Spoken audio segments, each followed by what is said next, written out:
മുൻ പ്രധാനമന്ത്രിയും കോൺഗ്രസ് നേതാവുമായിരുന്ന ഡോക്ടർ മൻമോഹൻ സിംഗിന്റെ നിര്യാണത്തിൽ അനുശോചനം അറിയിച്ച് പ്രധാനമന്ത്രി നരേന്ദ്രമോദി.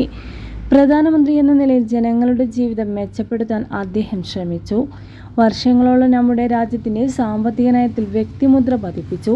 പാർലമെന്റിൽ അദ്ദേഹത്തിന്റെ ഇടപെടലുകൾ ഏറെ ശ്രദ്ധേയമാണ്. രാജ്യത്തെ സമുന്നതരായ നേതാക്കളിലൊരാളായ ഡോക്ടർ മൻമോഹൻ സിംഗിന്റെ വേർപാട് രാജ്യം ദുഃഖിക്കുകയാണെന്നും മോദി പറഞ്ഞു. വ്യാഴാഴ്ച രാത്രി 8-ന് ഡൽഹിയിലെ വസതിയിൽ കൊഴിഞ്ഞുവീണ അദ്ദേഹത്തെ എയിംസിൽ പ്രവേശിച്ചെങ്കിലും രാത്രി 9:59-ന് മരണം സംഭവിക്കുകയായിരുന്നു. മുൻ പ്രധാനമന്ത്രി മൻമോഹൻ സിംഗിന്റെ വിയോഗത്തിൽ അനുശോചിച്ച് മുഖ്യമന്ത്രി പിണറായി വിജയൻ. ജനാധിപത്യത്തിന്റെയും മതനിരപേക്ഷതയുടെയും മൂല്യങ്ങൾ ഉയർത്തിപ്പിടിച്ച് ഇന്ത്യയെ നയിച്ച പ്രധാനമന്ത്രിയായിരുന്നു ഡോക്ടർ മൻമോഹൻ സിംഗ്.